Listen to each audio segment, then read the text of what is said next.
कैसा लगेगा आपको ये जानकर कि आपके और मेरे द्वारा पहने जाने वाले कपड़ों का कनेक्शन यमुना नदी में जहरीले झाग से है, समुद्र में प्लास्टिक के लगातार बढ़ने, हजारों लोगों के दर्दनाक तरीके से मरने, लोगों को कैंसर होने और आपकी अपनी हेल्थ खराब होने से। सब सच है।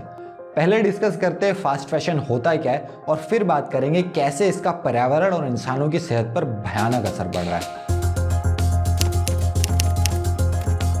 फास्ट फैशन का मतलब होता है सस्ते और ट्रेंडी कपड़े जिनकी आमतौर पर क्वालिटी कुछ खास नहीं होती, बस उनका फायदा ये होता है कि आप उन्हें पहनकर कम पैसों में ट्रेंड में रह सकते हो। ये ट्रेंड लगातार बदलता रहता है, जिसका मतलब है लोग लगातार नए नए इसी तरह के कपड़े खरीदते रहते हैं। यहाँ प्रॉफिट का मार्जिन कम होता है, लेकिन कंपनी की उम्मीद ये होती है कि वो कम मार्जिन पर बहुत सारे कपड़े बेचने वाली है। पिछली सदी के मध्य तक कपड़े मौसम के अनुसार बनते थे, वसंत, गर्मी, शरद, सर्दी वगैरह। इसमें डिजाइनर्स कई महीनों पहले से काम करते थे अगले सीजन के ट्रेंड्स बढ़ाने के लिए। पर धीरे धीरे स्थितियां बदली और इस सदी के शुरू होने तक फास्ट फैशन अपने पैर जमा चुका था। आज की तारीख में फास्ट फैशन ब्रांड्स लगभग हर हफ्ते कपड़ों का एक नया कलेक्शन निकालते हैं। जितने कपड़े सन 2000 में प्रोड्यूस हो रहे थे, आज उससे 2 गुना ज्यादा गारमेंट्स बनाए जा रहे हैं। सन 2000 से 2014 के बीच हमारा कपड़ों का प्रोडक्शन 2 गुना हो गया और हर व्यक्ति 15 साल पहले की तुलना में आज 60% ज्यादा कपड़े खरीद रहा है। लेकिन हर एक गारमेंट पहले जितने समय तक इस्तेमाल किया जाता था, उससे आधे समय में ही आज फेंक दिया जाता है। और ये सारे पहनकर फेंके हुए कपड़े जाते कहाँ हैं? बारिश के टाइम भपका बनता है कूड़े में, अंदर जो नीचे दबा हुआ कूड़ा है, फिर उसका भपका बन के गैस निकलती है बाहर, गंदगी बन जाती है, मच्छर पैदा हो जाते हैं बहुत गंदे गंदे, फिर यहाँ आते हैं, लोगों को काटते हैं, बीमारी दे जाते हैं। फास्ट फैशन का परिणाम यह हुआ है कि पुराने कपड़ों का वेस्ट दुनिया भर के लिए एक बहुत बड़ी समस्या बन गया है। हर साल हम 9 करोड़ टन से भी ज़्यादा कपड़े फेंकते हैं। इसका मतलब हुआ 1 ट्रक भर के कपड़े हर सेकंड फेंके जा रहे हैं।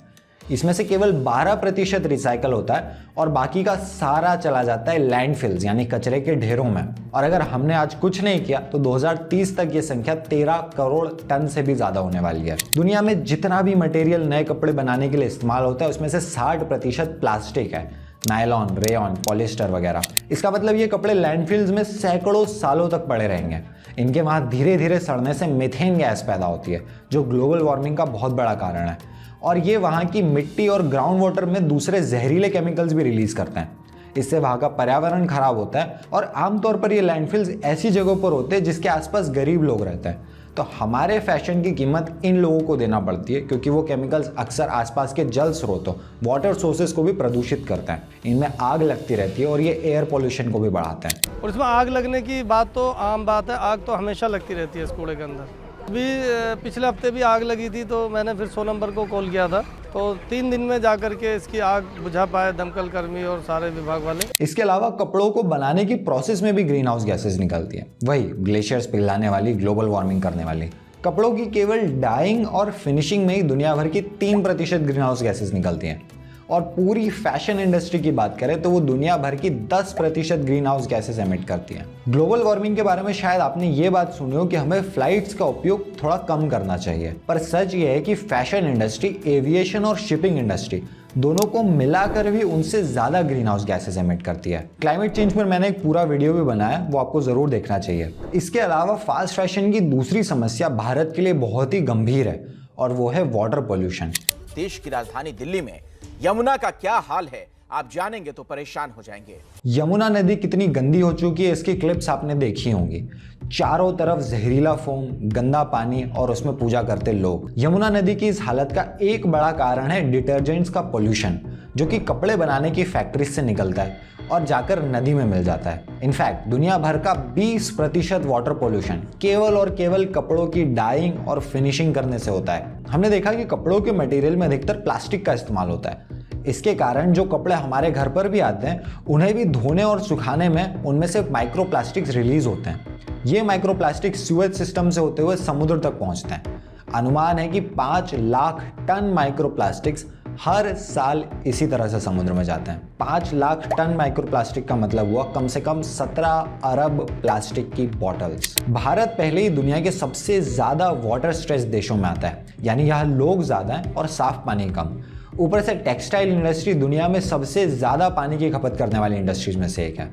यूनाइटेड नेशंस के मुताबिक एक पेयर ऑफ जीन्स बनाने के लिए 7,500 लीटर पानी लगता है। बहुत बड़ा नंबर है, और वो इसलिए क्योंकि कपड़ों में सबसे ज़्यादा इस्तेमाल होने वाला मटेरियल है कॉटन, और कॉटन एक बहुत ही वाटर इंटेंसिव क्रॉप है। भारत में 1 किलो कॉटन उगाने के लिए 22,500 लीटर पानी लगता है। पानी के मामले में भारत की हालत पहले से ही खराब है। यहाँ दुनिया की 18% आबादी रहती है, लेकिन केवल 4% फ्रेश वाटर उपलब्ध है। आए दिन आपको सूखा पड़ने और लोगों को साफ पानी नहीं मिलने की खबरें सुनने को मिलती रहती हैं। इस सब के बावजूद यहाँ फैशन इंडस्ट्री जोरों शोरों से पानी का इस्तेमाल कर रही है, और ये चीज़ अगले कुछ सालों में हमें ही भारी पड़ने वाली है। भारत में कानपुर की लेदर इंडस्ट्री का भी गंगा नदी के प्रदूषित होने में और वहाँ रह रहे लोगों को कई तरह की बीमारियां होने में बहुत बड़ा हाथ है।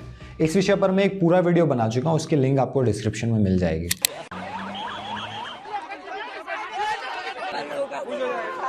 आज से 10 साल पहले 2013 में बांग्लादेश में 8 मंजिल की एक फैक्ट्री गिर गई। 1000 से ज़्यादा वर्कर्स मारे गए और 2500 से ज़्यादा घायल हो गए। इस फैक्ट्री में कपड़े बनाने का काम होता था। ये फैशन इंडस्ट्री के इतिहास में सबसे बुरी घटना है और इंडस्ट्रियल एक्सीडेंट्स में भी सबसे जानलेवा दुर्घटनाओं में से एक है। एक बात और बताऊं, जिस साल ये एक्सीडेंट हुआ था वो फैशन इंडस्ट्री के लिए सबसे ज़्यादा प्रॉफिटेबल ईयर्स में से एक था। यानी उस साल फैशन इंडस्ट्री ने बहुत मुनाफा कमाया। फास्ट फैशन के लिए ज़रूरी है कि कंपनीज थोड़े कम दाम में ज़्यादा से ज़्यादा कपड़े बेचने की कोशिश करें। अगर दाम कम रखना है तो इस ग्लोबलाइज्ड इकोनॉमी में प्रोडक्शन यानी कपड़े बनाने का काम उन देशों को थमा दिया जाता है जहां मजदूरों को कम पैसे मिलते हो, जहां पर्यावरण के नियमों पर कोई ध्यान नहीं देता और जहां लोगों के पास इस तरह का काम करने के अलावा दूसरे विकल्प बहुत कम हो। वो स्पर्धा कर रहे हैं, स्टोर्स आपस में कंपटीशन कर रहे हैं। स्टोर हमारे पास ऑर्डर के लिए आते हैं और कहते हैं, देखो वो वाला स्टोर ये शर्ट $5 में बेच रहा है तो हमें $4 में बेचना है, तो तुम कम में बना कर दो। तो हम कम में बनाते हैं। फिर कोई दूसरा स्टोर आता है और कहता है वो स्टोर $4 में बना रहा है, हमें $3 में बनाना है। अगर तुम 3 में कर सकते हो तो ठीक है, वरना हम किसी दूसरे के पास चले जाएंगे। अब चूंकि हमारे पास कोई दूसरा विकल्प नहीं है तो हम बस जैसे तैसे गुजारा करने की कोशिश करते हैं। इस सिस्टम को सुधारना मुश्किल इसलिए क्योंकि लोग कम से कम पैसों में बार बार कपड़े खरीदना चाहते हैं। मतलब जो ब्रांड्स इस चेन के टॉप पर हैं वो ये देखते हैं कि कम से कम रुपयों में हमें कपड़े बनाकर कौन दे रहा है। अगर आपको कम से कम पैसों में ज़्यादा से ज़्यादा प्रोडक्शन करना है तो फिर आप सेफ्टी या साफ सफाई वगैरह पे कोई ध्यान नहीं दे सकते। इसकी कीमत चुकाते हैं ऐसी जगहों पर काम करने वाले मजदूर। वो 1000 गरीब महिलाएं मरी क्योंकि किसी को भी कोई फर्क नहीं पड़ रहा था। लोगों को बस सस्ता माल और अच्छा मुनाफा चाहिए। ऐसा नहीं होना चाहिए। उन बच्चों की मौत की सभी को जिम्मेदारी लेना होगी। और ये बात केवल पैसे की ही नहीं है, ये बात ऐसी है कि आप बस दूसरों की तकलीफों को सीधे सीधे अनदेखा कर रहे हो। ये सही नहीं है, ये बिल्कुल सही नहीं है। भारत में भी हालत कोई बहुत अच्छे नहीं है। रिसर्च बताती है कि भारत में कॉटन केवल 5% जमीन पर उगाया जाता है, लेकिन उसमें भारत का 54% पेस्टिसाइड्स कंजम्पशन हो जाता है। 5% एरिया में आप 54% पेस्टिसाइड्स लगा रहे हो। सोच कर देखो। फास्ट फैशन के विषय पर एक बहुत ही अच्छी डॉक्यूमेंट्री बनी है 2015 में, द ट्रू कॉस्ट। उसमें बताया कि कैसे पंजाब में ज़्यादा कॉटन की खेती होने और बहुत अधिक पेस्टिसाइड्स का उपयोग होने के कारण वहाँ रहने वाले हर गांव में कई लोगों को कैंसर होता है। बच्चे शारीरिक रूप से विकलांग और मानसिक रूप से मंदबुद्धि तक पैदा होते हैं। बात यहीं पर खत्म नहीं होती। जैसे जैसे हमारे कपड़े और सुविधाजनक होते जा रहे हैं, जैसे स्टेन फ्री या रिंकल फ्री, वैसे वैसे वो जहरीले भी होते जा रहे हैं। कपड़ों पर फ्लेम रिटार्डेंट्स का इस्तेमाल किया जाता है जिससे उनमें कम आग लगती है। पर एंड पॉलीफ्लोरिनेटेड सब्सटेंसेस PFS वाटर और स्टेन रेजिस्टेंट कोटिंग के लिए इस्तेमाल किया जाता है। और United states environmental protection agency के अनुसार ये दोनों ही केमिकल्स, फ्लेम रिटार्डेंट्स और PFS, इम्यून सिस्टम कमजोर करते हैं और हार्मोन्स को डिसरप्ट करते हैं। हमारे कपड़ों में जहरीले और नुकसानदायक केमिकल्स की लिस्ट बहुत लंबी है। रिसर्च बताती है कि थैलेट्स, जो कि प्लास्टिक कोटिंग्स को सॉफ्ट करने के लिए इस्तेमाल किया जाता है, वो रिप्रोडक्शन को प्रभावित करता है। कपड़ों को डाई करने में प्रयोग होने वाले हैवी मेटल्स नर्वस सिस्टम को डैमेज कर सकते हैं और कपड़ों को रिंकल से बचाने के लिए फॉर्मल्डिहाइड का उपयोग होता है। नेशनल कैंसर इंस्टीट्यूट के अनुसार कुछ वैज्ञानिकों का यह मानना है कि इससे कुछ प्रकार का कैंसर तक हो सकता है। इन सभी केमिकल्स का सीधा और बहुत ही गंभीर असर कपड़ों की फैक्ट्री में काम करने वाले वर्कर्स पर होता है। जितनी भी बीमारियों की हमने चर्चा की, उन सभी का खतरा वहां काम करने वाले लोगों को। जहां तक इन कपड़ों को पहनने वाले लोगों की बात है तो उन पर इन केमिकल्स का प्रभाव उतना साफ नहीं है, लेकिन ये विश्वास के साथ नहीं कहा जा सकता कि हम लोग सेफ हैं। 2018 में एक हार्वर्ड स्टडी में पाया गया कि अलास्का एयरलाइंस की अटेंडेंट यूनिफॉर्म्स बदलने पर अटेंडेंट्स को खांसी, सांस लेने में दिक्कत, खुजली, आंखों में जलन, धुंधला दिखना, रैशेज और गला खराब होने की समस्याएं होने लग गई थी। यूएसए में कई फायर फाइटर्स का कहना है कि उनकी यूनिफॉर्म और इक्विपमेंट में पीएफएस के कारण उन्हें कई तरह की समस्याएं और कैंसर तक हो रहा है। फायर फाइटर्स और फ्लाइट अटेंडेंट्स का उदाहरण इसलिए हमारे पास है क्योंकि ये लोग वही कपड़े रोज लंबे समय के लिए पहनते हैं, पर हम हर दिन कपड़े बदलते रहते हैं, इसलिए आम लोगों में इन केमिकल्स का प्रभाव पता लगा पाना मुश्किल है। तब भी ये रिपोर्ट्स बताती हैं कि कई केमिकल्स, खासकर डाइज, इनसे एलर्जिक रिएक्शन तो हो ही सकता है, पर इसका मतलब ये नहीं कि इनका हम पर कोई भी प्रभाव नहीं पड़ रहा होगा। हमारे यहाँ पे आज के टाइम में कैंसर की इतनी ज़्यादा प्रॉब्लम हो चुकी है, हर दूसरी तीसरी गली में कि तुम्हें एक कैंसर का मरीज मिल जाएगा। एक और किस्सा है दिल्ली की शिव विहार कॉलोनी का, जिसका नाम कैंसर कॉलोनी पड़ गया जब अचानक से वहाँ के कई लोगों को कैंसर और दूसरी समस्याएं होने लगी। और लोगों का कहना यह था कि वहाँ पर लगी जीन्स डाई करने की अनऑथराइज्ड यूनिट्स के कारण ये हो रहा है। जीन्स डाई करने में जहरीले केमिकल्स का इस्तेमाल किया जाता है और ये केमिकल्स हवा और पानी के जरिए वहाँ के लोगों तक पहुँच रहे थे। इससे वो इलाका तरह तरह की बीमारियों का घर बन गया था। तो इस सब का सोल्यूशन क्या है? वेल, ज़रूरी है कि फैशन इंडस्ट्री कपड़े बनाने के नए और बेहतर तरीके खोजे, नेचुरल फाइबर्स का ज़्यादा इस्तेमाल हो, जहरीले केमिकल्स का कम से कम उपयोग किया जाए। कई ब्रांड्स इस दिशा में काम भी कर रहे हैं, नई कंपनीज भी है, फेयर ट्रेड ब्रांड्स हैं, अपसाइकल कपड़े बेचने वाले ब्रांड्स हैं। लेकिन फास्ट फैशन इंडस्ट्री के जो बड़े खिलाड़ी हैं वो अभी भी चीज़ों को बदलने से कतराते हैं। वही मेंटालिटी है कि जितना टाल सकते हो टाल दो और उस समय में जितने ज़्यादा पैसे कमा सकते हो कमा लो। पर इस पूरे खेल में हमारा यानी कस्टमर्स का भी बहुत बड़ा हाथ है। मार्केटिंग की चपेट में आकर अपने कपड़ों से खुद की पहचान जोड़ लेना, नए और ट्रेंडी कपड़े पहनना, ये सब इस टॉक्सिक इंडस्ट्री को बढ़ावा देता है।